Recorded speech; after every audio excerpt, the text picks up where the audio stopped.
Hi everybody, this is Uzair Kumbar, one of the teacher of English language.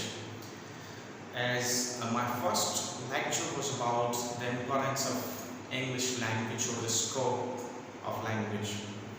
So I decided then to start it from today. So it is the lesson 1 and all the lessons with the series would be uploaded very soon. So enjoy this first lecture, and whatever the questions you have in your mind you can ask in comments. I would be there to reply you or to satisfy you wherever you feel confused.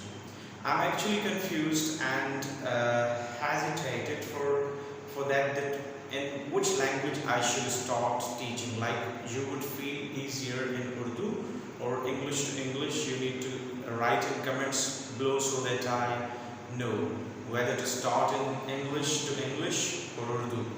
मतलब कि जिस language में आप students को आसानी हो समझने में, तो वो कमेंट्स में आप मुझे बता दीजिएगा कि फिर मैं इंग्लिश में अपना लेक्चर रिकॉर्ड करूं या उर्दू में, जिसमें आपको आसानी हो. So tenses, we are going to start from the tense. Like tense are the most important, and we have to start because this is the basic in English. Tense. The word tense was gotten from a Latin language, which used to be called the word tempus, जिसको tempus कहा जाता था, और Latin language से ये word लिया गया है, जिसका मतलब है time. Tenses हमारे 12 हैं, जिनमें से आज हम पढ़ रहे हैं पहला हमारा tense present simple. Present simple, past simple, future simple. These are the types of tenses. The total tenses are 12. So we are going to start. We begin our class with present simple. That present simple किस चीज़ के लिए इस्तेमाल होता है और कहाँ पर इस्तेमाल होता है. Present simple हमारा यूज होता है जनरल ट्रुथ के लिए. जनरल ट्रुथ मीन्स वो चीज़ें जिनमें कोई शक शुबा ना हो, जैसे कि जो चीज़ें फैक्चुअल हो, जिन चीज़ों में लॉजिक हो, और जो चीज़ें अक्ली और फहमी हो, जैसे कि sun rises from the east और पेरेंट्स लव देयर किड्स. ये इस तरह के सेंटेंसेस होते हैं जो एक हकीकी सेंटेंस होते हैं, जैसे कि the earth rotates round the sun. तो Almighty Allah gives to everyone. इस तरह के सेंटेंसेस जो हकीकत मबनी हो, जिन चीज़ों में लॉजिक हो और जिन चीज़ों में फैक्ट हो, उन चीज़ों को हम बोलते हैं जनरल ट्रुथ में वो चीज़ें आ जाती हैं. तो एक तो प्रेजेंट सिंपल यूज होता है जनरल ट्रुथ के लिए, और दूसरा प्रेजेंट सिंपल यूज होता है डेली रूटीन के लिए. Daily routine means I wake up early in the morning at 6 o'clock, then I brush my teeth. Whatever you do in your whole day, that is spoken in present simple. आपकी जो routine है वो सारी describe होती है present simple में.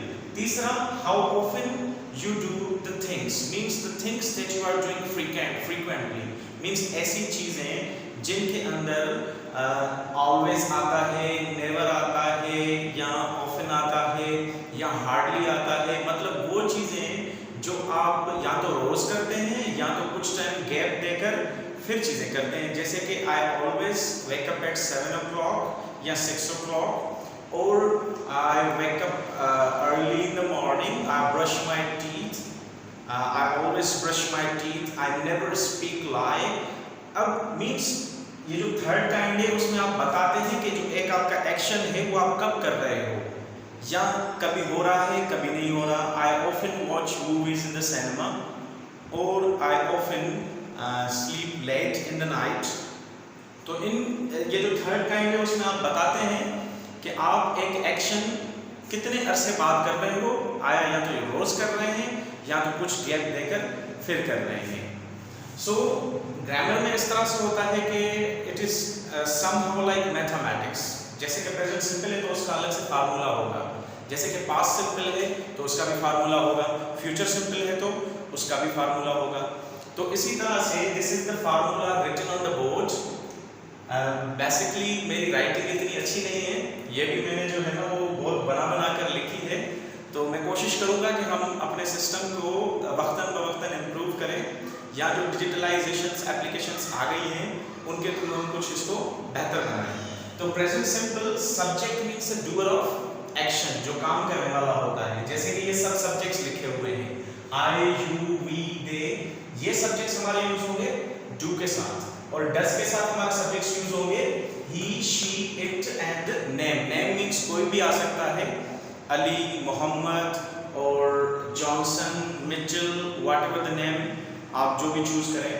Subject plus verb first form, then object means इसकी जो फार्मूलेशन है वो होगी सब्जेक्ट वर्ब की टोटल 4 फॉर्म्स होती है। चौथी फॉर्म को आईएनजी कहा जाता है, जो कि हमारी यूज होती है प्रेजेंट कंटिन्यूअस में, लेकिन इधर हमारी फॉर्म यूज होगी वर्ब की फर्स्ट फॉर्म।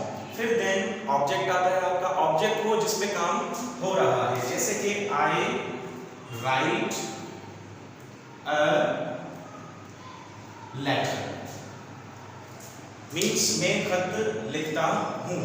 अब उर्दू में अगर हम प्रेजेंट सिंपल को जज करेंगे या रिकॉग्नाइज करेंगे तो इसके आखिर में आएगा करता हूँ, करती है, जिसके सेंटेंसेस के आखिर में हम बेसिकली तो बच्चों को इस तरह से ही समझाते हैं।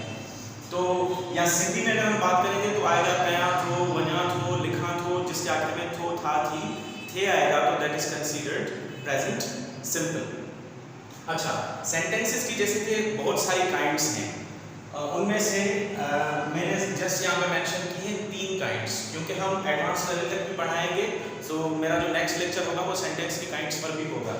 Subject plus do not, does not, verb की first form, then the object. अच्छा, डू कहाँ पे यूज होता है? जैसे कि मैं थोड़ी देर पहले आपको बता चुका कि डू इन सब्जेक्ट के साथ इस्तेमाल होता है और डज इन सब्जेक्ट के साथ इस्तेमाल होता है। अब जो पॉजिटिव टेंस है मींस अफर्मेटिव है, तो उसमें एस और ईएस का कॉन्सेप्ट आता है। वो कैसे आता है कि जब ये जो हमारा वर्ब है जो फर्स्ट फॉर्म है, ये जब किसी भी वर्ब के वॉवेल होगा एंड में तो उसके साथ आएगा ईएस या एस। अगर कॉन्सोनेंट होगा तो एस आएगा, अगर वॉवेल होगा तो ईएस आएगा। वो भी इन्हीं सब्जेक्ट के साथ जो डू के साथ यूज होते हैं, जैसे कि ही, शी, इट एंड नेम। अच्छा, आई राइट अ लेटर। अब जैसे कि अगर ये ही के साथ आएगा तो जैसे कि he writes a letter, ये हमने इस वजह से भी क्योंकि हमारे पास यहाँ पे वोवेल आया हुआ है। वोवेल है तो उसमें ईएस आएगा, अगर वर्ब के